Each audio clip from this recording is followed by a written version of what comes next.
Okay, we got finally got this piece off, and here's a look inside the crankcase. Pretty interesting, very simple cantilever style crankshaft.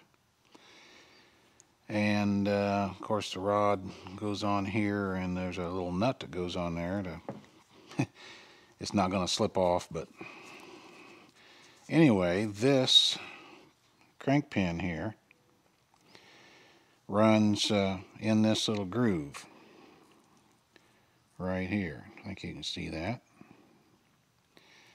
And there's your timing gears. Pretty rough,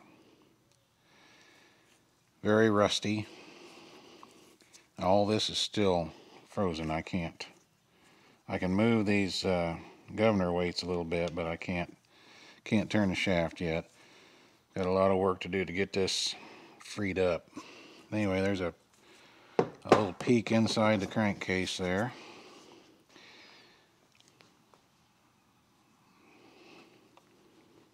Pan you out here just a little bit, and we'll take a look at the cylinder. It has just a bronze bushing in there. It looks like it's split, and the rod is split. This is still stuck. Haven't gotten it loose yet.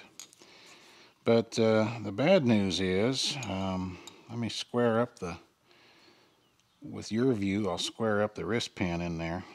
And look how bent, twisted this way, over this way, is the rod. The rod is bent and twisted. So I'm going to have to find a rod, or make a rod, or repair this one.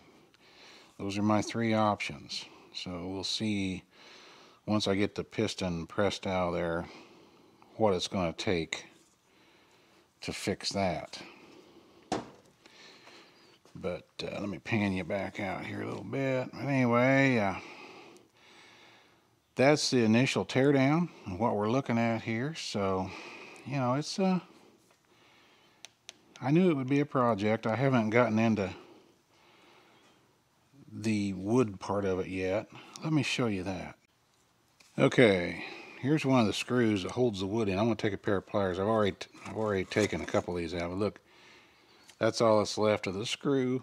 And you know, that used to be a threaded screw, wood screw, goes into the wood. So that's what we're dealing with there. So I'll get those pulled out and take the wood out of there and see what it looks like. Alright, got the wood box out of it here. Give you a close-up view of that. Lots of junk. They really went to great pains to insulate this high tension lead. And walk you around here. There's your switch. Looks like this lid is just nailed on. So I'm going to pull those nails. Here's a good screw. Had a fairly decent screw right there. But some of them look like that, as you saw before. So let me get something. We'll pry this lid off. I can't wait to see what that coil looks like in there. Yeah, I'm very carefully trying to wiggle these nails out of here.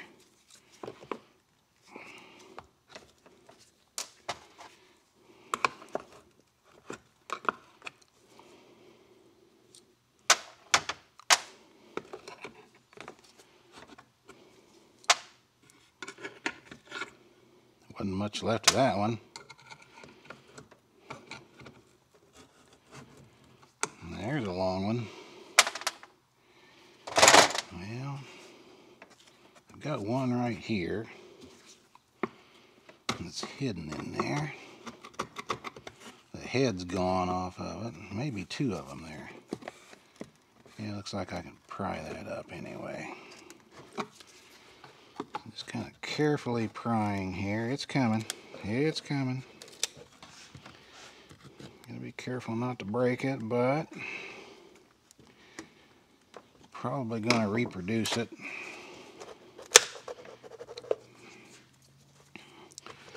I see what's going on here. I'm going to have to lift those just a little bit.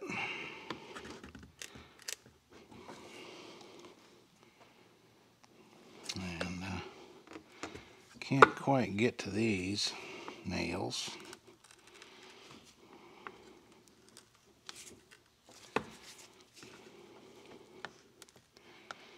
Might be able to get that one.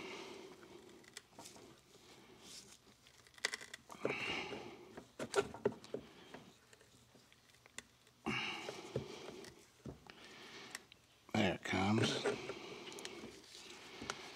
It was really in there. It's a long one too, but look at the length on that. Well, I've got some here as well. Okay. That's probably what's really holding me, is the ones in the center here. There we go. Yeah, that's between this compartment and the battery compartment here.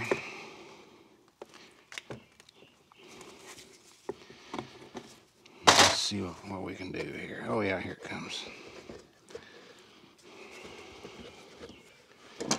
Get under this one again. Oops, I don't want to crack it. It's made out of several pieces. I can already see where it glued several pieces together. See if I can get under this nail. That would help a lot.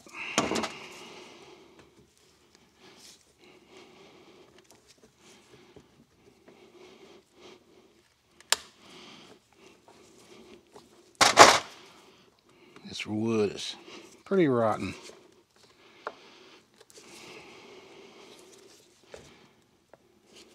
There we go.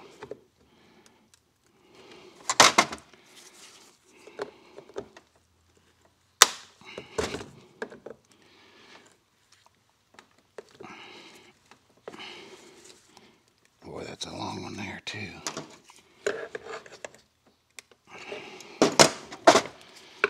Get the right pry advantage on it here.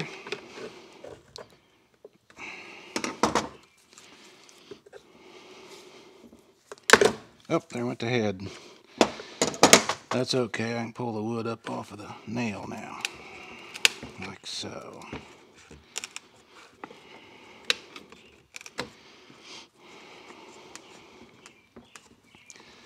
I've got one in here somewhere there. Well, there's two of them.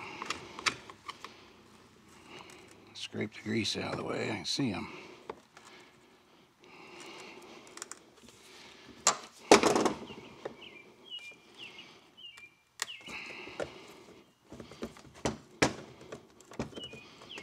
Here comes that one.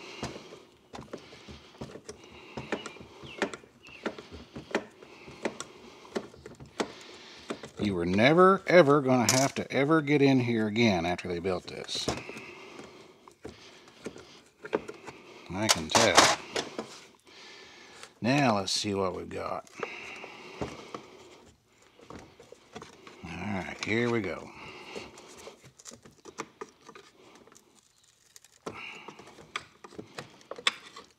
We are close, close, close. One more screw there. Let me get him out of there. One more nail, I mean, not screw. If they'd have put screws in here, still wouldn't have been able to get into it because the screw heads would have been deteriorated too bad.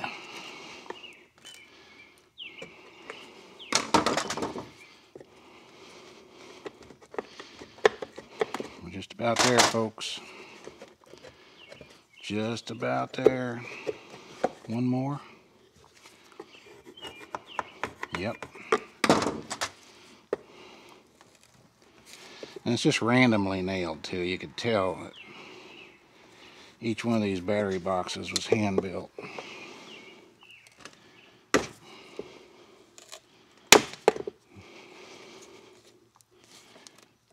There it comes.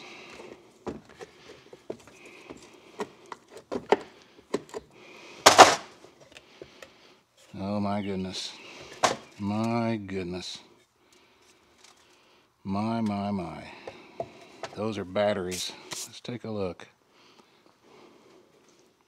Get you off the tripod again. These are batteries. This compartment was where the batteries were. And of course over here is where obviously where the coil would have gone. Now this is really interesting. I see now what they're doing. This was never nailed across here. There's big screws in here that I didn't see before. You pull these screws out, that gives you access to your batteries. So you can change the batteries. Red seal, dry battery.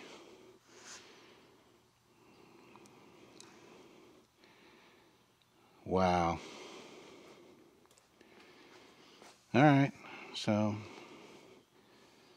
learned something. The coil went over here. Battery's in there. Let's dig a battery out and see what it looks like. You don't suppose these screws would come out here, do you? No, they're just turning. That wood is so rotten. See if I can get this one to turn.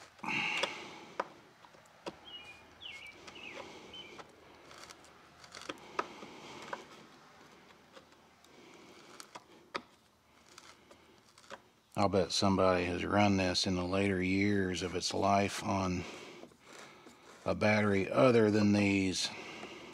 How would these ever last that long? That one there I'm going to have to work on. But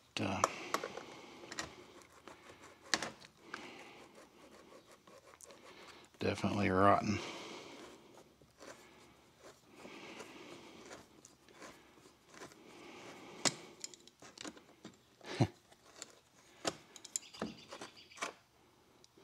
Wow.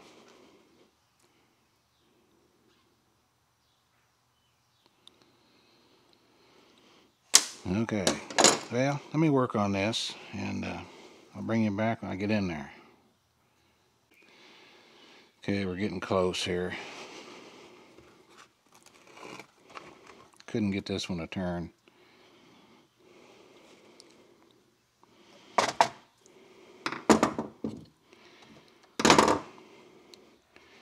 Set it back down here so you can see this. They're all deteriorated.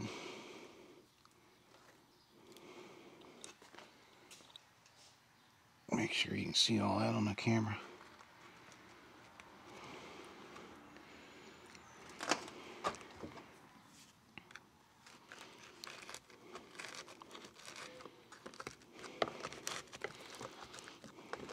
Hopefully some of this is preserved. I'd love to find a date on these batteries somewhere. Whoa.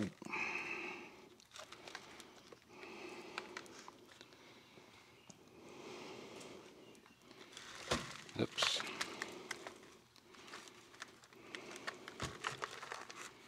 Made in the USA, of course.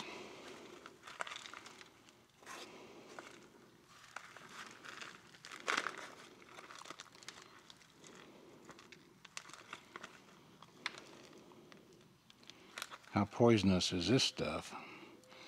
For ignition and all work requiring high amperage. Manufactured by, can't read it. Can't read that one.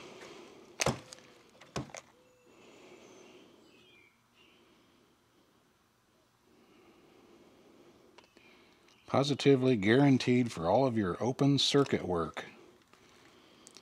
Well, I'll call these and see if the warranty's still good. Let's try to get a hold of the company here. Let's see. Manhattan Electrical Company, Manhattan Electrical Supply Company, Chicago, Illinois.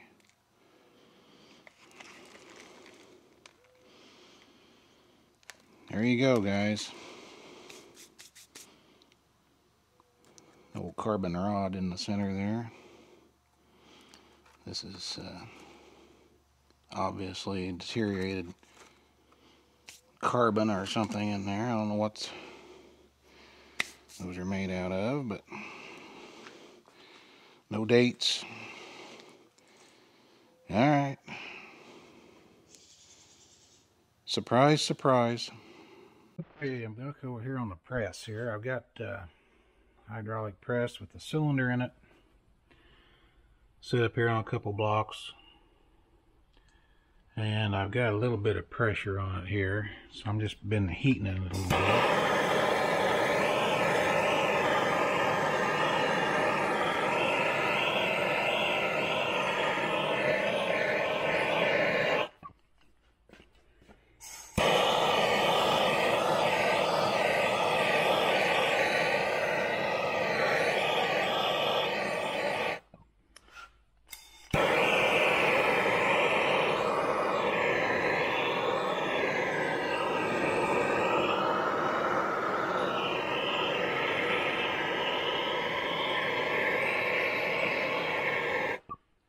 Got penetrating oil down in there, and what I've been doing is just coming over here and heating it up every once in a while till that oil boils. I've got a little bit of pressure on it here with the handle. I'm not pushing on it very hard, just a little tiny bit. I'm watching across here. I can sight across here and see if it moves any.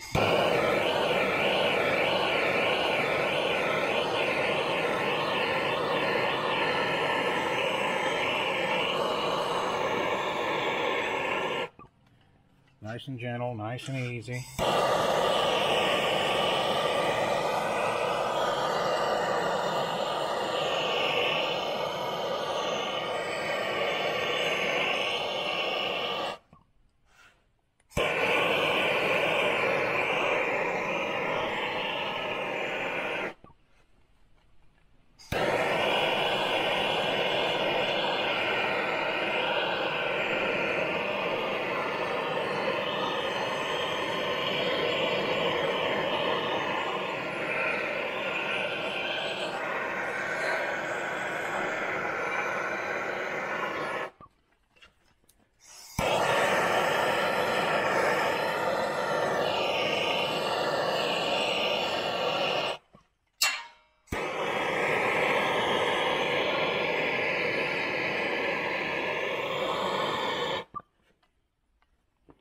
Yeah, let's see here. Sorry for the shaky camera here.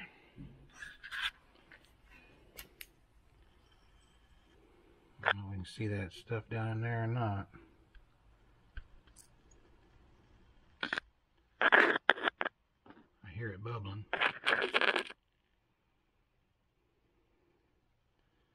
Just keep putting a little pressure on it, a little heat, and we'll see if we can get her to move. And probably what I'll let this do is just set overnight with a little bit of pressure on it. Let it cool off. Come back in tomorrow and see if it's moved any. I can sight right across there and see if it's moved down any, so see what happens. Okay, success. Got you over here on the bench. We've been able to get the piston out. And the reason it was stuck in there wasn't so much rust, but it was, oh, look at that, those rings are pinned. Huh. I don't know if you can see that or not, but right there is a pin where those rings are pinned in there. I just got this cleaned up and dried off. Got the cylinder over here. I got a light showing through it here. And, yeah, you may not be able to see that.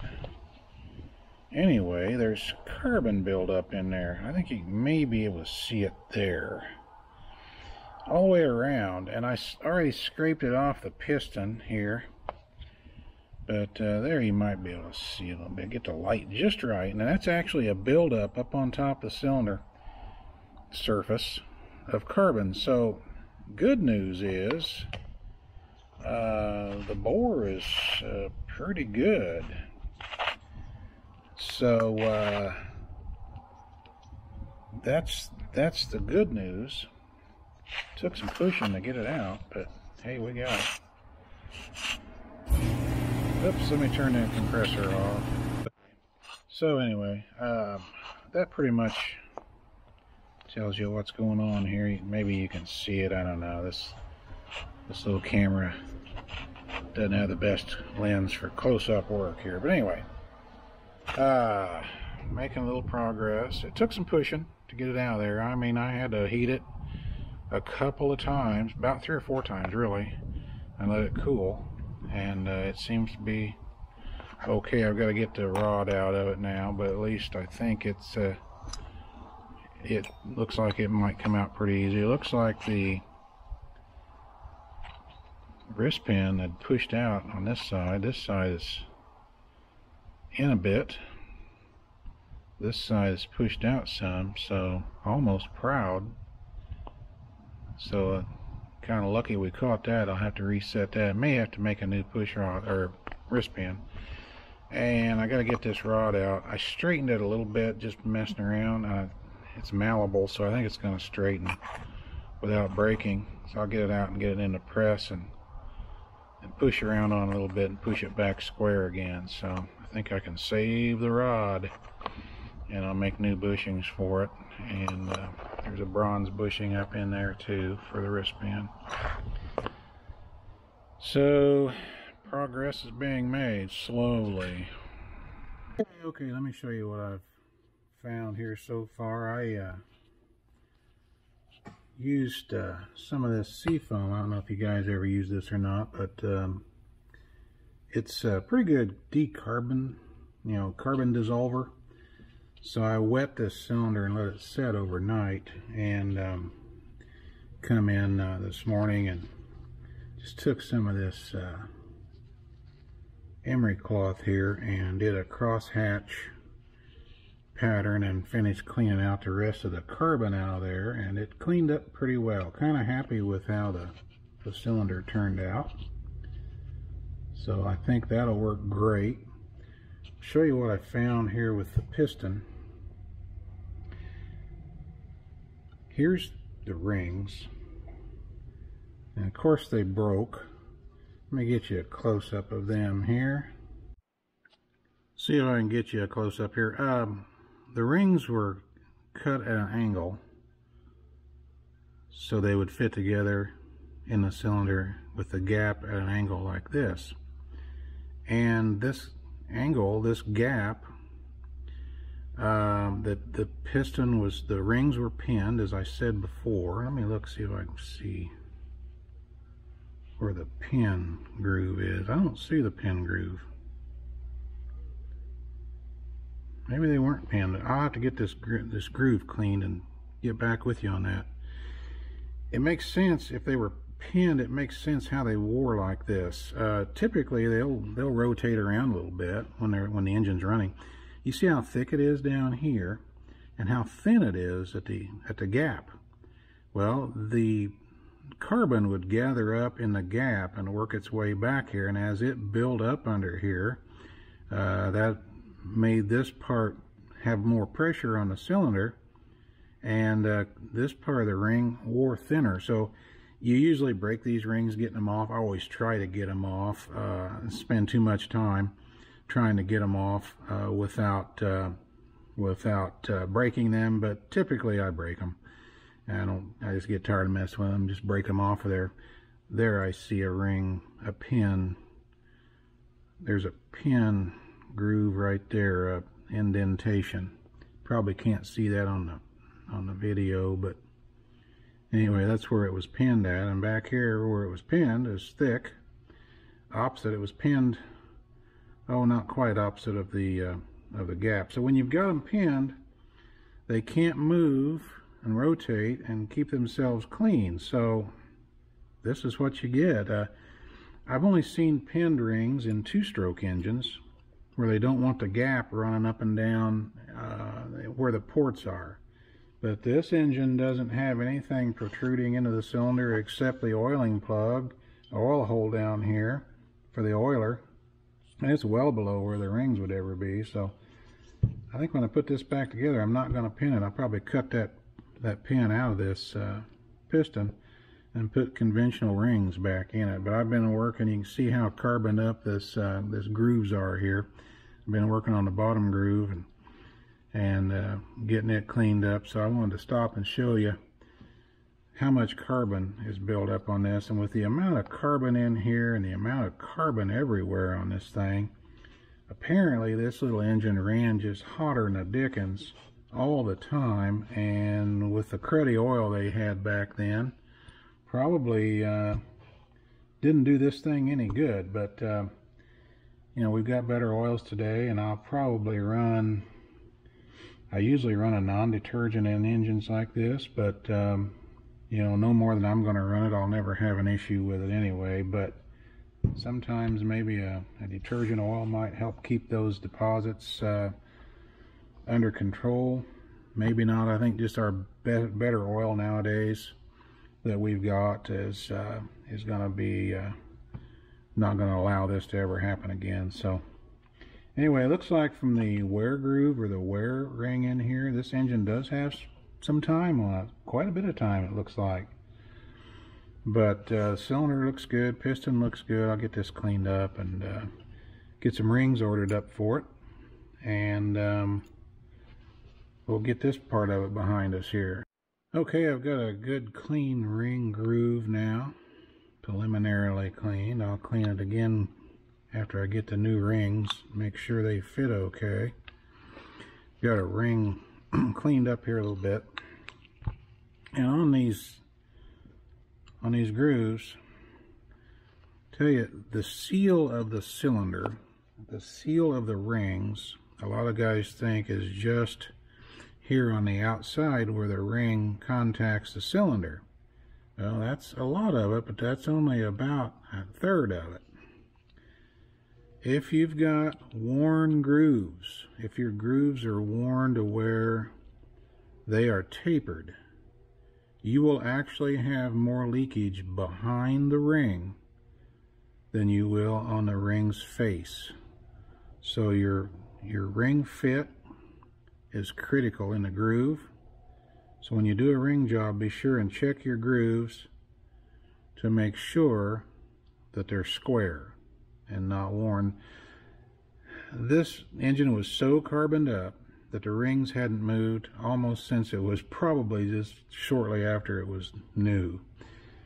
So that probably saved these grooves from getting worn too bad. But if you do a ring job, check your grooves, make sure they're square, make sure your ring gap in the groove gap is correct, and that will ensure that you have a good ring job, as well as whatever your gap specification, you know, where the two rings come together. That gap is critical too. And I'm just going to take a Dremel and remove this, each little shoulder of that pin there, get rid of that so the rings will float in here. No reason to have these rings pinned.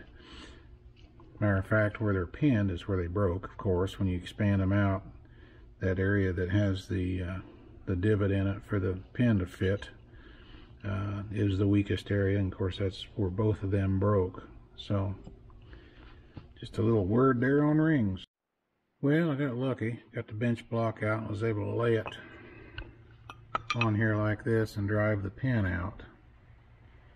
I'd make that sound easier than it was. It actually took some time to do that. I actually had to get over and get off the wooden bench here and get over on the anvil with my bench block to support it enough to get it down through there. And you got to be careful when you do that and not break the piston, because this wrist pin was a pretty tight fit. Anyway, here's the pin. I'll use the punch here to show you. There's the dimple that the screw goes in, and this screw goes in here, and it's a locking screw. Goes in this area right here. Let me get a light on here, maybe. This area right here goes through and locks the pin in, the piston wrist pin. Well, this bolt has been replaced at one time or another, and it does not fit the dimple.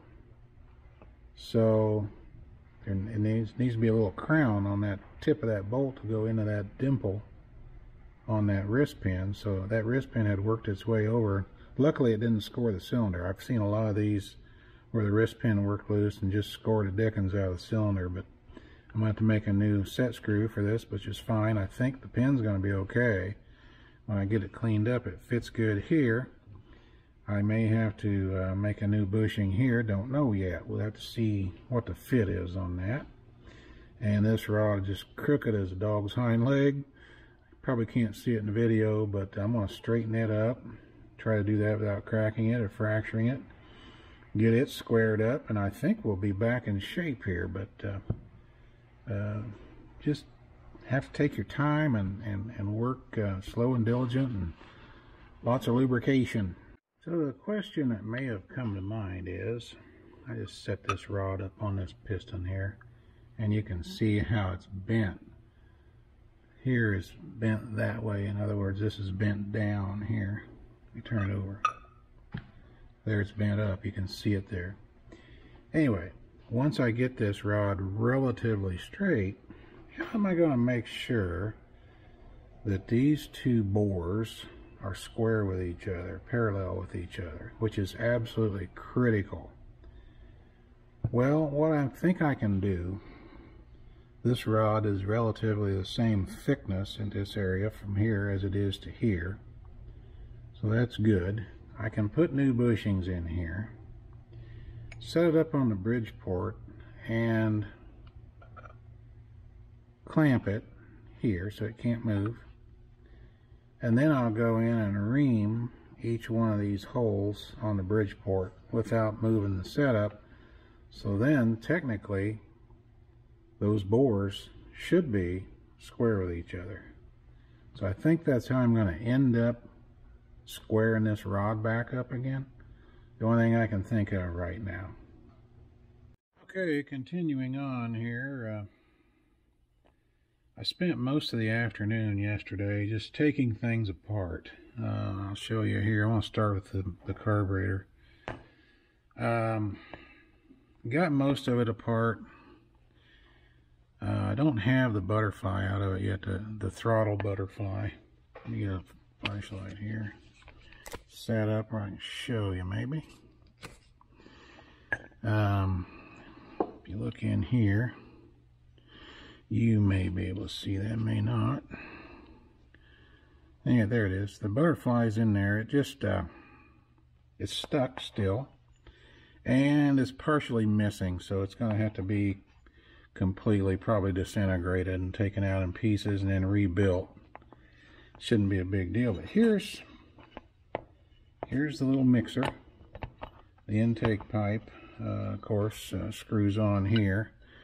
And let me turn that light off. It's kind of bothering us. And anyway, it got it mostly apart. Kind of interesting how it works. Now, this conglomeration here used to be a fuel tank that's set up on top here. So I'll have to remake that. And that screws down in here in these threads, and the fuel tank sits atop the carburetor. No big deal there. Now, in here, this is where the inlet needle goes, and here is what's left of the inlet needle. It's just a rusty hulk, not much there. So the float, which is made of brass, I haven't started cleaning it up yet, but it goes down there, and the needle goes up in here like so. That's a better, like that. Now this tickler, I call it a tickler. It's a lever. Let me prop this up so you can see in there. It's a lever that sticks in here like so. And it's a weighted lever. This is brass here. So it's got a little bit of weight, and it broke off, but the other end of it goes in here and sticks in there like that, and then that needle sets down in there, and it actually helps. It's the interface between the float and the needle to go up in the needle chamber there, where it goes up and turns off the fuel. Kind of interesting, kind of neat how it works. And then you lift up on this. If you lift up on this, that'd push down on the float and let fuel in and prime the carburetor. So that's pretty cool how that works. And just a basic explanation of the carburetor there. Went ahead and loosened these screws. Got this screw out. This screw is the drilling that goes down to the bottom of the bowl to draw gas up. Here's the needle. It goes in here. There's what's left of the needle. You can see that it's pretty rough. Gonna have to be remade. But pretty neat little carburetor. A lot of work to be done to it, and at least the castings are good. I had to heat all this stuff, so I got lucky and didn't crack or break anything getting it all apart, because man, it was seized up bad. Look at the muffler.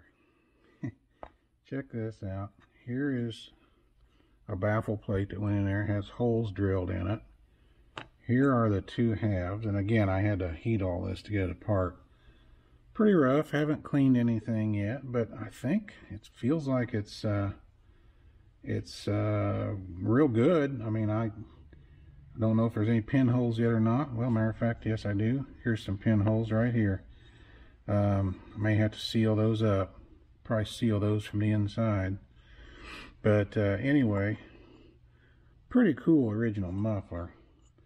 So this baffle went in here, and there was a couple of gaskets went in there, and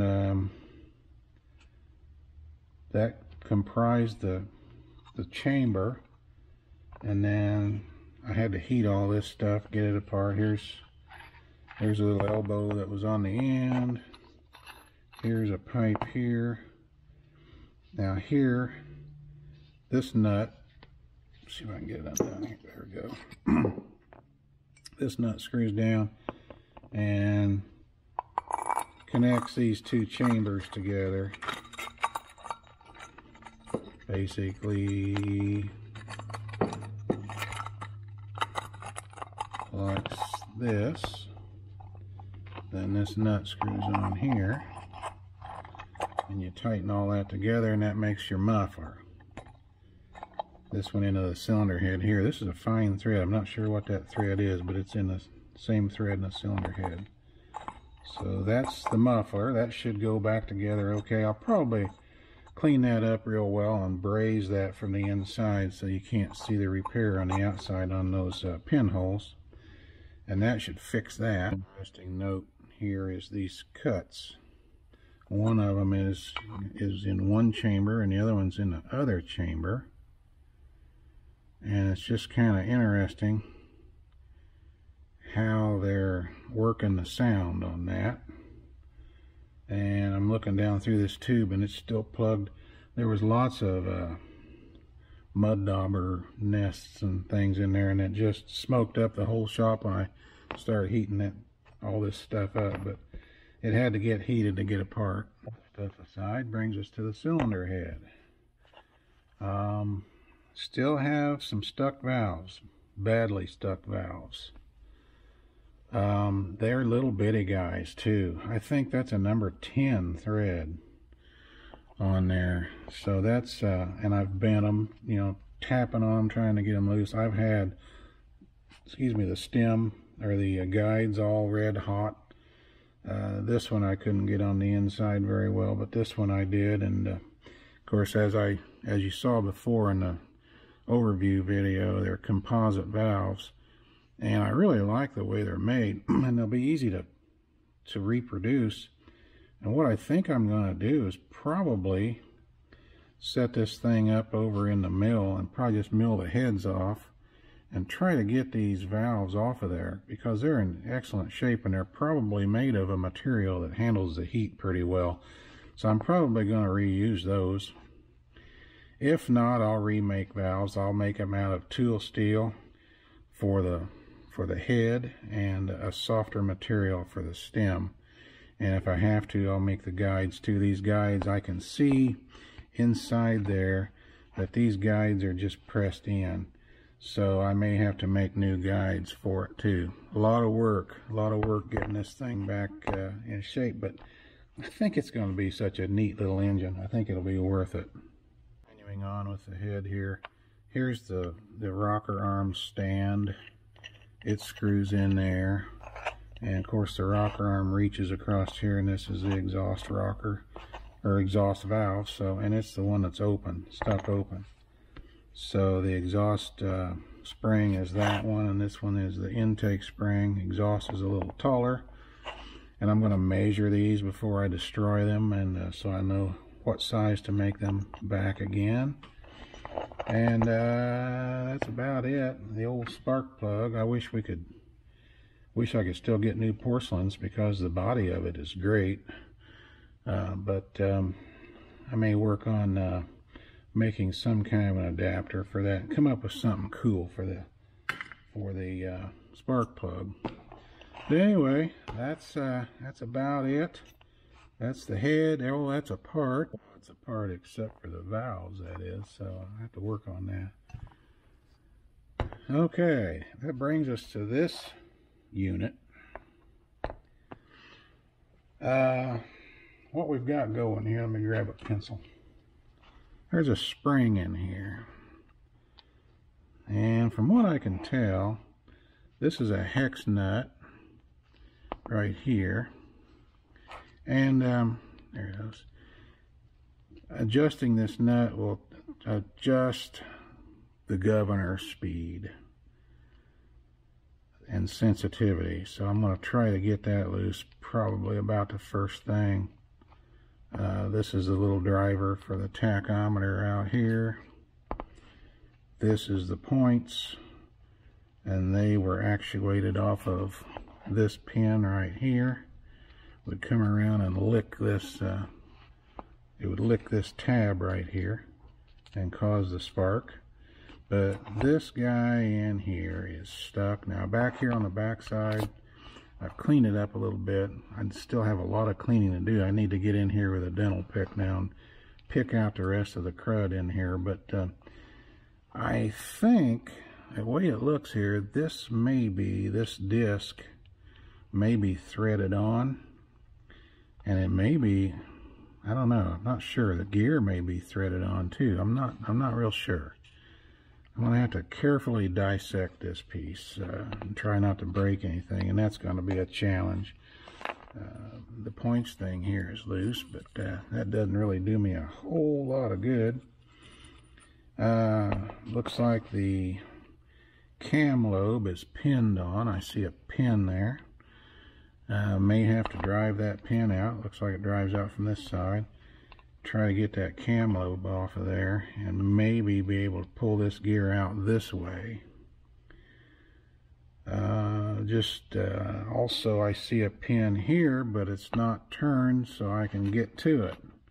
You can see that one right there. There's a little pin there, you can see it. That holds this governor assembly on. See, all this is going to have to come apart somehow or another. That's going to be the next challenge. Okay, so ends up, first thing I did was drive out the little pin in the cam. That allowed me to drive this gear out from this side. That took off the points, the cam, this gear, got that out of the way. Now up here on the top side, remember this thing's set on here. Well, I determined that it was pinned on.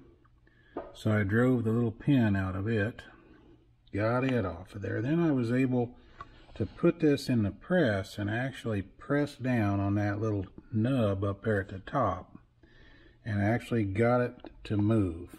First thing I did was put in a set of aluminum jaws in the vise and twisted this assembly till I got it to move a little bit. And then I was able to push down this shaft only so far. There's some threaded bits on here, and I'll show you. I'm just now getting ready to get this apart for the first time. I'm going to bring you along. In case you guys rebuild one of these, and you'll know what you're working with here. So I'm going to go ahead and pull this shaft out. It's a pretty nice little shaft. It's in pretty good shape. I think I can even save the gears. This is spring loaded in here. I'm going to pop this out. I'm going to lay these parts out just like they go. And I want to tell you that it's a good thing that I didn't heat any of this. I was very tempted, real tempted to go over and get the torch. Well, these bushings in here, and I've cleaned this one up and actually took my knife, pocket knife, and scraped it, and it is a Babbitt bearing. So that would have melted those bearings out, and I would have had just that much more work. So don't heat this. This is a bronze bearing here. That would have been okay. That would have survived. So what we've got here is we've got the fly ball, and it looks like this. It has the little tabs that come out and lift up this assembly, which rides in a bushing, and that bushing feels real good. And then you've got the spring up here. You've got a spring seat, looks like, right here. Yep, there it is. It goes in there, and then you've got this nut that goes in. So what you've got on the shaft assembly, after it goes through, it's pinned here, by the way. I was able to turn that far enough I could unpin that. Your bearing rides here, your pin rides there, the fly balls ride there, these go down in here, and that's really a C. Is that as far as it goes? No, I think it's just corroded enough it's not going to slip down. Well, it does have to go on there. Let me see if I can get that pushed on there. That goes in. This needs to be cleaned up a little bit. But anyway, I got it stuck now. Let me wipe this shaft off a little bit here. There's crud on there. That is actually feels like a tin or Babbitt bearing. I'm not going to monkey with that too much. Anyway, stuck again. There it comes. So anyway, that goes on. This goes on. This holds the spring. And then this part here actually threads on here. And then the nut you saw at first that we had, this one that I was able to get loose first, it's just a jam nut, a lock nut. It locks this spring tension in position. So this is a pretty complicated little assembly. It took some engineering here. I'm impressed. These guys that engineered this, and pretty cool. So that's a look at the governor system. Pretty nice, really pretty nice. And this really turns nice in there. Once I get all this cleaned up, it'll go right back together like a breeze and be good. I think I'm going to look at these gears a little bit better, and this one here is the roughest one. I'm going to see how they fit each other, and I may try to run these. I don't know yet. If not, I can make these pretty easy. I can make this whole shaft. That gear is probably pressed on there, and I'd have to clean it a little more to see if it's pinned or not. It might be pinned on there, but I would guess it's a shrink fit. So this all can be rebuilt. Kind of excited about that. So so far I'm almost to the end of disassembly here. If I can get these valves out, and I keep soaking them a little bit, I can watch the penetrant go down in the guides there. So I'll keep soaking, and I'll work on those another day. But so far I'm kind of excited that all this is coming apart without me breaking anything. Okay, well, I've got these gears cleaned up, and boy, I tell you, I'm going to use them. They're rough, but I've seen a lot worse being used, so I'm going to use them. I'm just I've got the shaft in here and kind of turn it by hand here. And one little rough spot on there, but I think it works great. Let me clock it around a little bit different here. And there's even a timing mark on there, a little dot right there that I found. So that looks pretty good. Got these parts all cleaned up. So just for storage, I think I'm going to slip it back together here. Matter of fact, I don't even need to take that off. I can just take this off. Slip it back together, and that goes in there. Gonna do this all in order here. This slips inside here. Let me put a little bit of lube on that.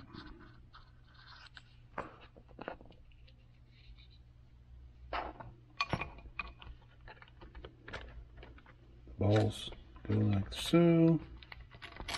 That slips up in there. Then this spring, I may have to put the spring in beforehand. Matter of fact, I know I do. Let me pull that back out. Put the spring seat in there. The spring. And then the nut. There we go. Put that back in there. Put that back in yonder. This nut here has to go on. Let me go clean this nut up. Okay, that's clean now.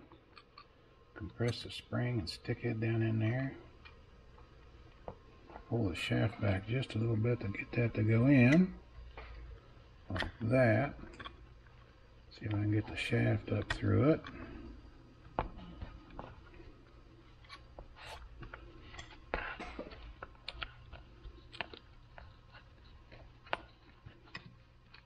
Just like that.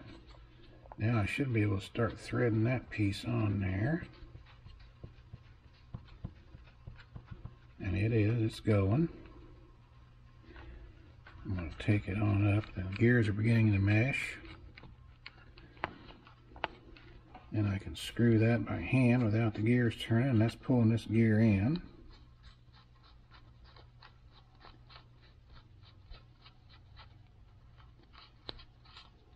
Like so. Now let me get the jam nut started.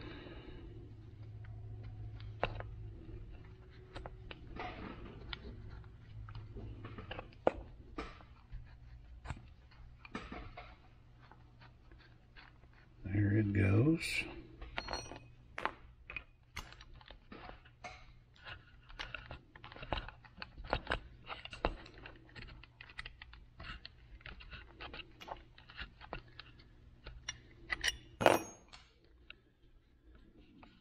So, there we are. That's your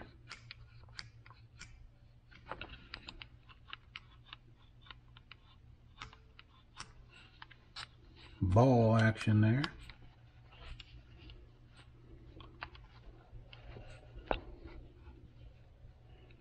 I think I'll just leave that alone.